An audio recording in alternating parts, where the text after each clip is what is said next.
Hi everyone, I'm Heather Wen, a retired nurse practitioner and the founder and practitioner at Arizona Healing Alternatives.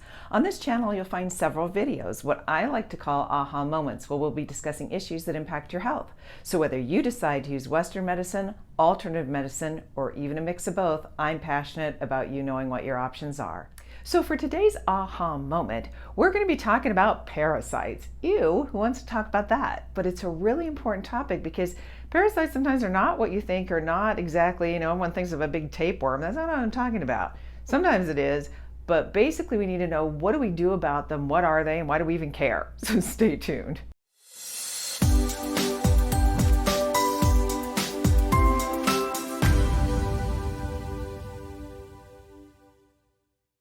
So when we're talking about parasites, what we need to do is define kind of what a parasite is, right?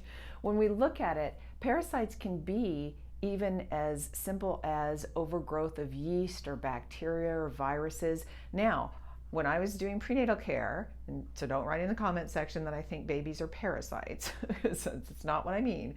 What I mean is how they react in the body. If somebody is pregnant, that the baby is taking nutrients and stuff out of the mother's body. Well, similarly, whether it's yeast, whether it's bacteria, viruses, whatever, if there's an overgrowth of it, that can be almost considered kind of a parasitic action because there's an overgrowth.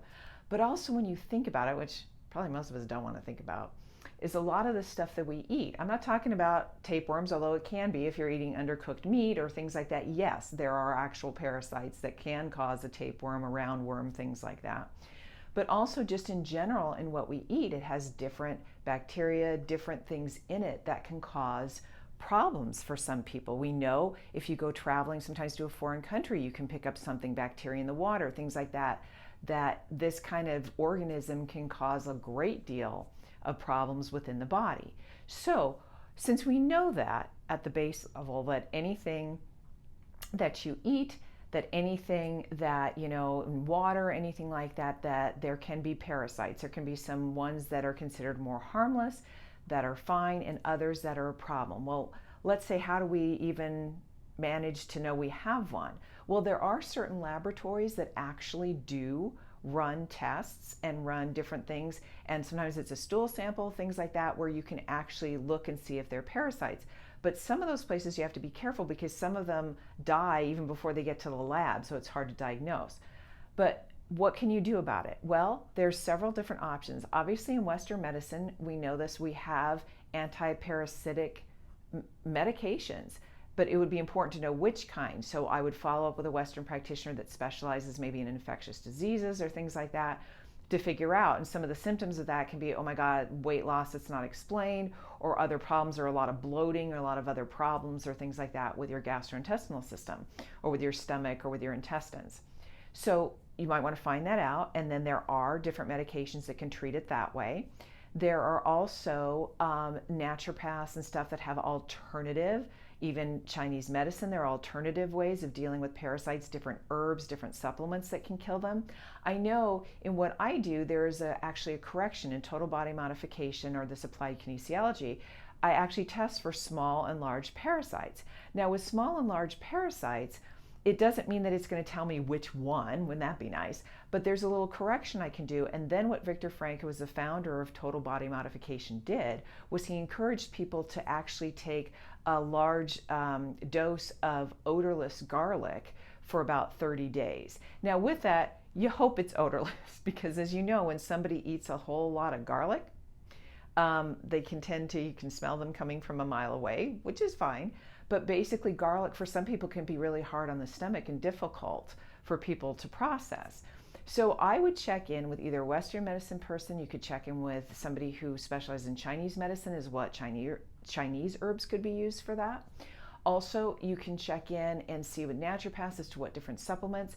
There was a little device that there's a woman named Hulda Clark, Hulda, who believes, she wrote a book which got her in quite a bit of trouble, I think, with the FDA and with the Federal Trade Commission, the FTC, over the name of the book was The Cure for All Diseases. And so anyone who's claiming that, that can be very controversial. But what she suggested, and I can't really say that I agree with everything in that book, because some of the principles I think are great, some of the principles are a little bit too much for me to really buy into all of them. But basically, one of them was everything on the planet has an electrical or electronic like frequency, like I don't know, hertz or whatever. And you can tell I'm not in the electrical engineering department, but basically everything has a different electronic frequency to it, from the rug to the chair to a food to whatever it is. And that basically, she recommended building at home what's called a zapper, or what you do is you hold this thing in your hand and it sends an electrical current through your body that then can kill certain frequencies. Let's say its yeast is 30 whatever, so you dial that in and then you do cycles on and off of doing that. Okay, it's interesting, but basically there are different ways that people have built certain machines that go through the frequencies of all of the bad stuff, or the bad parasites or bacteria or viruses or whatever, and it can cycle on and off through that. And basically the important thing is you can't claim that that cures everything, because she had a chapter in the book that said about cancer and curing cancer, but I believe that she died of cancer. So you can't really say that anything any more than you could say a Tylenol cures all 6 people in front of you with a headache. So there are different things like that. And if you have any questions about any of these things, please feel free to leave comments in the comment section. We'll talk about them. But it comes down to finding the right thing and the right treatment so that you can deal with the symptoms, whether they're gastrointestinal symptoms, whether they're just bloating in general, whether it's just not feeling well. It's trying to find out what it is. It's trying to find out what the different treatment options are, and then recognizing that there are things that can be done to help a body with that, to keep it back in balance. Thank you so much for listening to this. As I said, please feel free to leave comments in the comments section. I'll be happy to get back to you. Other than that, thanks for listening and have a great day.